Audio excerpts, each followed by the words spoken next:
Namaskar, hello and welcome viewers. You're watching Committee Report with your host Kriti Mishra.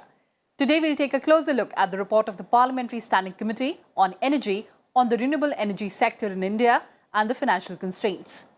In line with India's commitments made under the Paris Agreement, the Government of India has been running various renewable energy programs that are aimed at reducing the carbon footprints besides achieving energy security and enhancing energy access.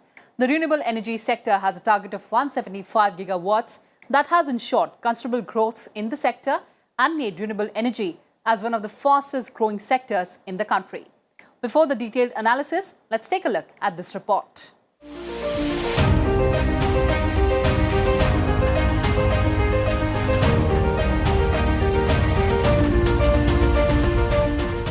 Keeping in view the enhanced target of renewable energy, the overall debt requirement is large and reducing the overall cost of financing to the renewable energy developers is important.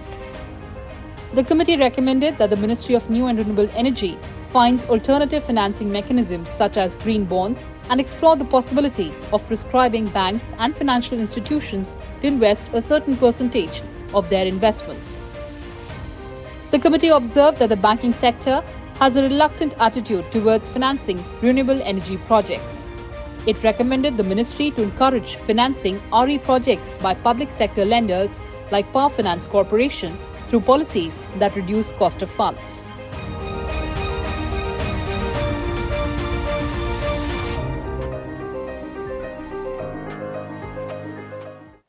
And for deeper insights on the observations and recommendations of the committee, I'm joined by an illustrious panel of guests.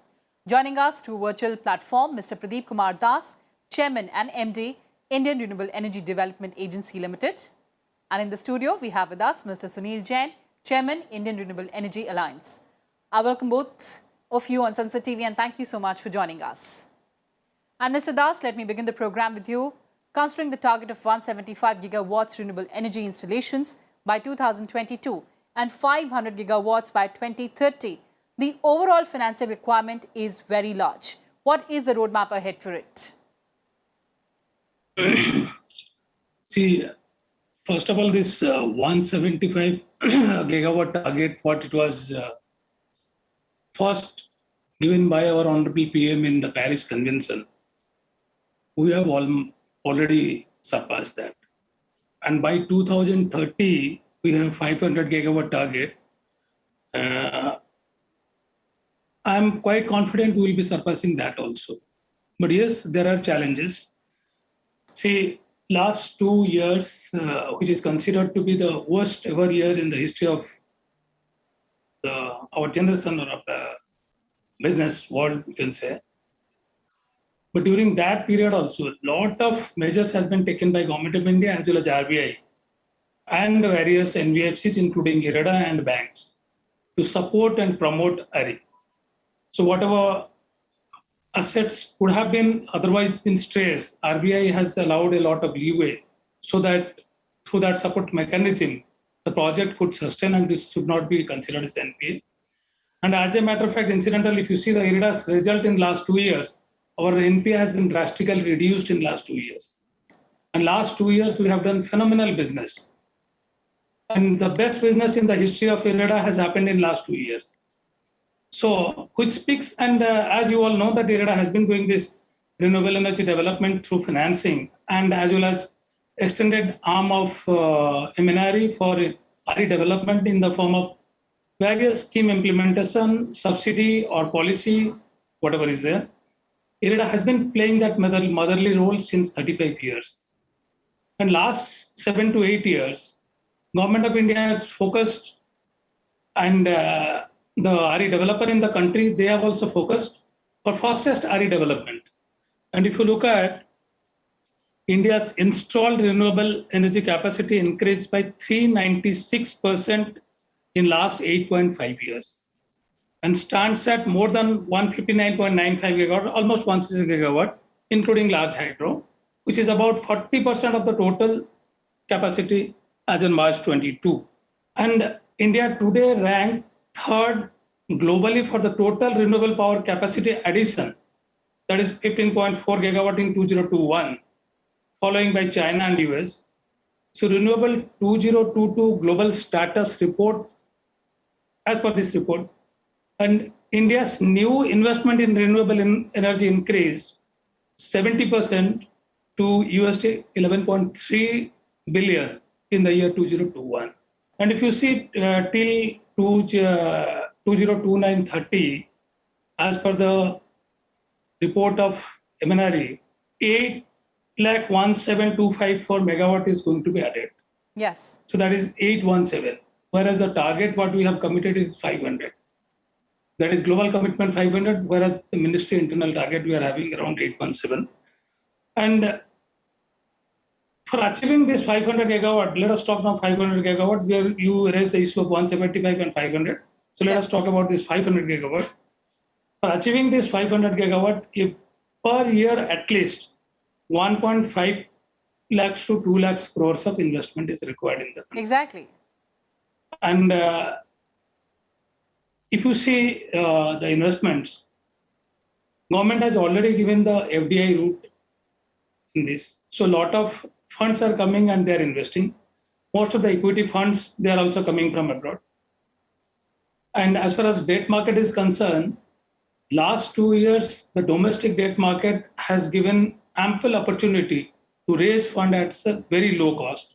And as a matter of fact, IREDA, in last 2 years, we have not resorted to our foreign line of credits. Rather, we restricted that and we have gone to domestic market so that we can bring at a lowest level of rate and we can pass on the benefit to the developer. All right. So you're saying that several developments have taken place. Let me get in an industry perspective on that. Mr. Jain, as Mr. Das is pointing out that there are several opportunities for the industry to harness the potential. What exactly is the situation in the market on the ground?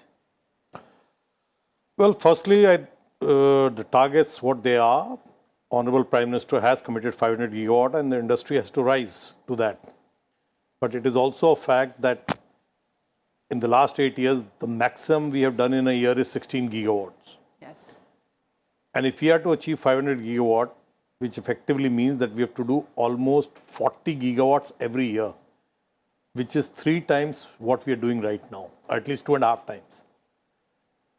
And with the kind of constraints and challenges what we have in the Indian environment and infra environment, I think so it's quite an ask. Our aspirations are good, but a lot needs to be corrected.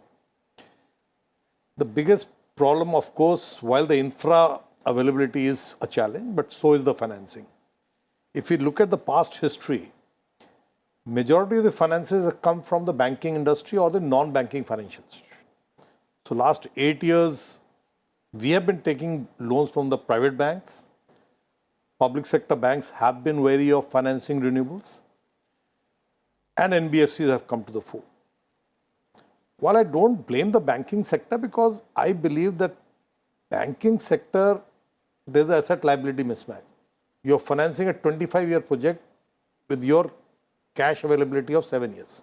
While you can say a bank is a going concern and every year the 7 years come. But asset liability mismatch happens and it is not right to ask banks to finance for 20 years. So what we need is a very vibrant bond market. And Indian developers did go to overseas markets, Singapore and UK, to raise billions of dollars of bond. In fact, we have raised almost $6.5 billion bonds, replacing the domestic debt. Yes. Through green bonds, what we call green bond, although there is no difference in green bond or the normal bond in terms of interest rate. So financing is going to be a huge challenge. It's not going to be a small challenge. IREDA, which is a premier institute in lending to renewable projects, have done a great job in last 8 years. But it is also a fact that they are a very small institute to cater to such a large demand. Absolutely. So there are challenges as far as financing is concerned. Let me take that to Mr. Das. Mr. Das, for our commitments, yes, sir. For our commitments, we need investment of around 2 lakh crore, as Mr. Jain was also pointing out in our studios here. But actually, in the last few years, the investment is around 75,000 crore. So how do we bridge that gap? See, as on that, if you see the IREDA loan book size, in the RE space, it is still the largest loan book size across all NBFC and bank, if you compare. And yes, he's very much correct that IREDA is a small bank, small NBFC. See, understanding the requirement and need, that is the reason Government of India had infused 1,500 crore of equity last year by March 2022. And IREDA has lined up for IPO. But yes, it cannot fulfill the entire need. See, now, if you look at REC, PFC, there are another two arms of government. They're also NBFC. They used to do earlier into the conventional power. But last 5-6 years, they are also gradually started lending. And today, if you see, even PFC's 10% book size is representing the RE, and REC's loan book is roughly around 3% of the total is RE space. So in the time to come, these three arms of Government of India will definitely come forward. And whatever the debt component requirement, I'm confident, like, see, in the era of disinvestment, why government decided to invest in IREDA again 1,500 crore? And that 1,500 is immediately supporting us to lend 12,000 directly, and indirectly is there. So yes, challenges are huge. But when our economy has not had challenges, always you have, see, from my childhood, I'm hearing challenges are there. And we Indians are known very well that how to counter challenge and overcome it. And we are a huge consumption-based economy. And we have enough opportunity for this renewable installation as well as renewable energy generation, because it is not simple renewable energy generation. It is directly contributing to energy transition. And then impact on the environment, that CO2. See, we had funded some couple of waste to energy projects. If you see economic angle, a waste to energy project is not economically viable. But if you look at the totality, how much landfilling has been saved? We have funded to Jindal, they have a waste to energy project in Visakhapatnam. I had in person visited just a couple of months back. And see, huge landfill has been saved. And the entire air quality, that has been changed. So this kind of thing is going to happen. And this is not one project. I think 3,500 projects of such kind is required in India. Right. So renewable energy awareness en masse is not there. Big corporates, big developers, that's fine. And when the en masse awareness will be there, the user, the domestic, even today, this do a rooftop solar in domestic level, we are not able to do. Because IREDA is not designed for catering to that retail one. And as a result, that kind of awareness is not there. And IREDA's concern, yes, last 4 years almost, the network was stagnant. And as a result, we are about to breach the CRR, so we could not expand ourselves. But last 2 years, government has allowed the dividend exemption, and roughly around 700-800 crore they have allowed through that, and then this 1,500 crore. If you see indirectly, government has given 2,500 crores of support in last 2 years. All so right, in the time to come, definitely government will come out the with stellar role has been played by the private sector, accounting for more than 90% of installed renewable energy capacity in the country, except the hydropower sector, Mr. Jain. Yes. What are the expectations of the private sector from the government? So honestly speaking, we need a, I would say, path reforming electricity reforms. I have seen in past 10 years, many reforms have been introduced in the electricity sector, but they all have come a cropper. Whether it was the Uday bonds, or whether it was the restructuring of the discoms, they have been probably the main stumbling blocks for growth of the electricity sector as such, and renewables more so. See, if you understand from renewables perspective, the biggest cost of renewables is the interest rate. And if that is not the cheap source of capital, then renewable viability becomes a challenge.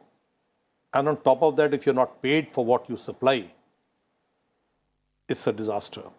And that is one of the reasons why banking sector is not coming forward to finance the project, because there is a huge risk involved in late payments, PPA is not getting signed, land acquisitions is a challenge, constraint of transmission networks.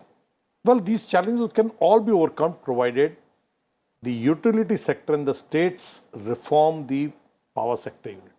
If you are paid on time, I do not see why financing cannot come.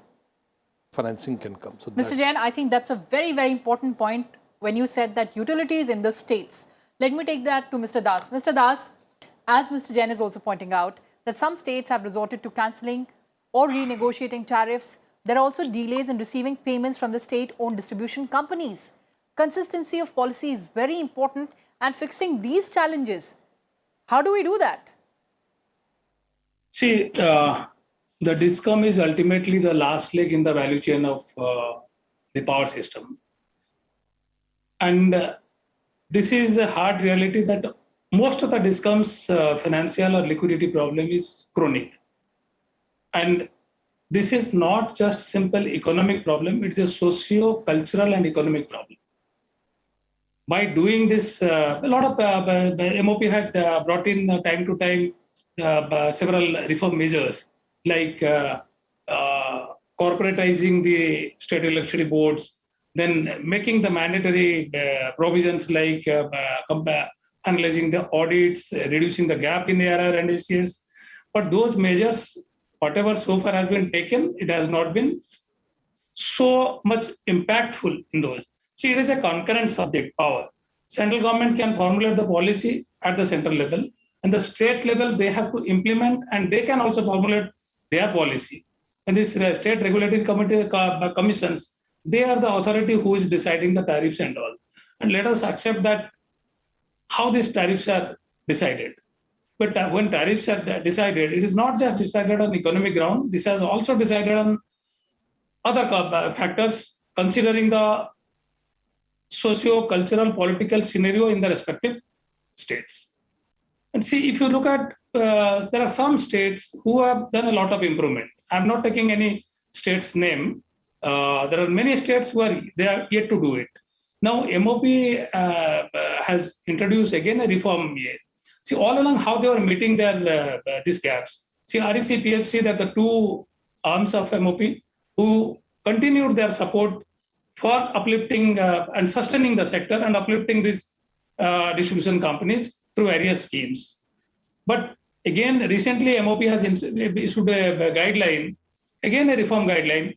They have to further improve and they have to submit a roadmap, how they can come back and how that improvement can happen.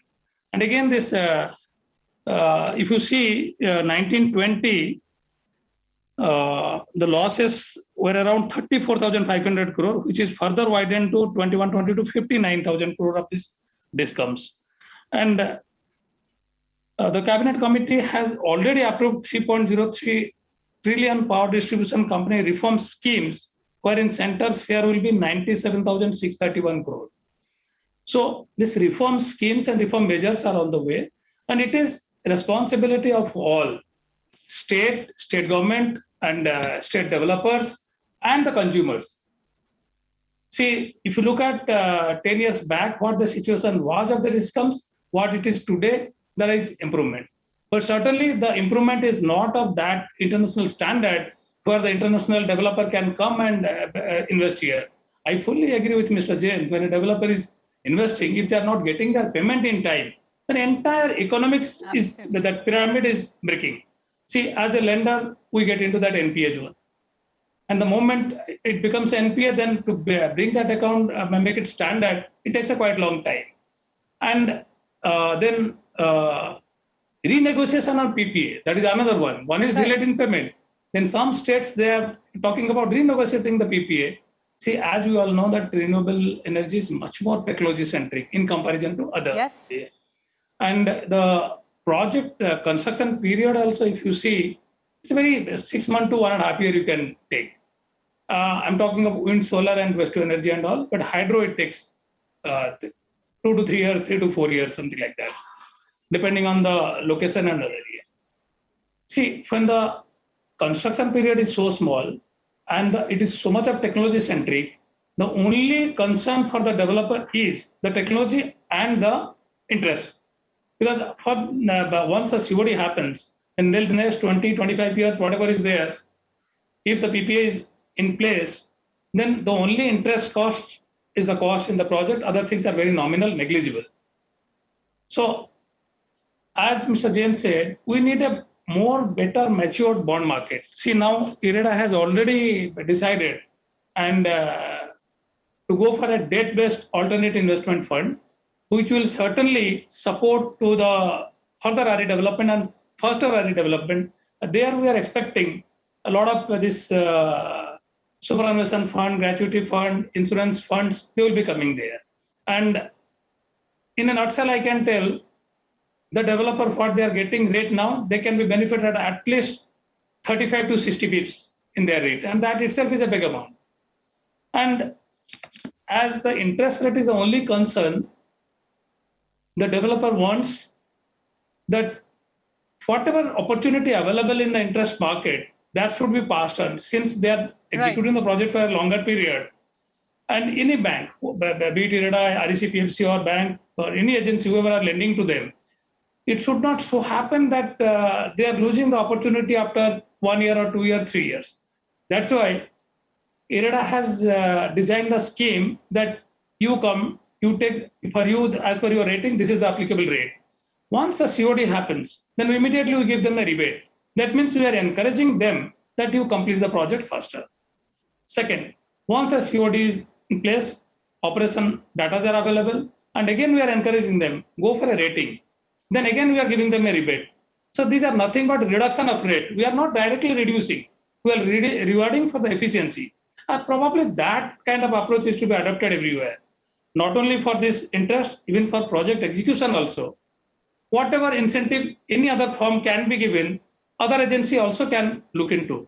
And as the sector is competitive. Right. Do you agree with this model, Mr. Jain, as Mr. Das is pointing out? Well, what he says is absolutely, I agree with him. But coming from an industry perspective, I'll tell you what happens in the financing of a banking. Banks have got their own internal sectoral limits, corporate limits for a particular corporate house, and then for a company limit. Now, for a company like IREDA, which is not capitalized so much, if a company was to go with a 1,000 crore loan for a renewable project of a size of 400-500 megawatt, which is norm today, he would not be able to finance it because he has internal norms of caps on a group or a company, which is rightly so. Yes. He cannot have exposure of large quantum to a single company or group. The banks have a sectoral limits, like a power sector limit on financing. So if bank has 100 rupees, he will only finance 10 rupees to power sector. Out of 10, he will say renewables, I will finance only 5. So the kitty available for financing with the banks for renewable is limited. So what happens is that when you go for a large project, and the large projects are out of the day, otherwise we can't achieve 500 gigawatts, that's for sure. So if I'm doing a 500 megawatt, I have a consortium of banks who are going to lend it. Right. But that further delays the financing. What we need, I think so, is a very, very vibrant bond market where government has to come out with new regulations where you can even finance a BBB rated company, because all renewable companies are BBB or lower than that. Nobody is AA or AAA. Right. Only 1% of the companies in the entire country are AAA rated. That's the size. And if the bond market is going to do only AA, then we don't have a bond market. Right. Absolutely. And I'm completely out of time. I'll just take closing remarks from both my guests. Mr. Das, coming to you first. Potential and future of renewable sector in India. See, before that, I'll just address what Jain said, sectoral constraint. It's there. See, it's, what IREDA has done in the past, I'll tell last 2 years, I have been following up with RBI, taken up specifically. Today, IREDA is having the relaxation to go up to 60% in wind and solar. Normally, we are restricted to 20%, 15% for individual company. And as a group, it is 35%. Yes. We have applied for infrastructure. Once it comes, then it will be 20 and 40. But as on date, for wind solar, we have 60% agency.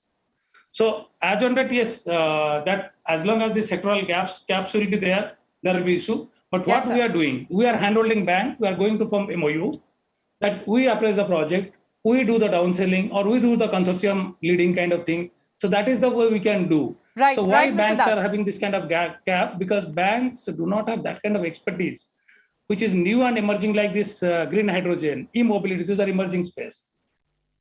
Whenever this new and emerging space comes, then these banks, definitely, they do not have that kind of expertise, so but they will not dare to Point take the taken, risk. sir. Point And taken, sir. IREDA and such kind of agency to come forward to take the lead role. And as far as challenges are concerned, see, our honorable minister himself takes the stakeholders meeting. Honorable secretary takes every month meeting one-to-one to understand the sectoral issues. So within the prevailing constraint, whatever best can be done, probably in last 2 years from my experience, Absolutely, Mr. Das. I'm absolutely out of time now. And that's all we had for our viewers in this edition. Thank you so much for joining us, Mr. Das and Mr. Jain. Next week, we'll return with highlights of another committee report. Thanks for watching and stay tuned to Sunset TV. Namaskar.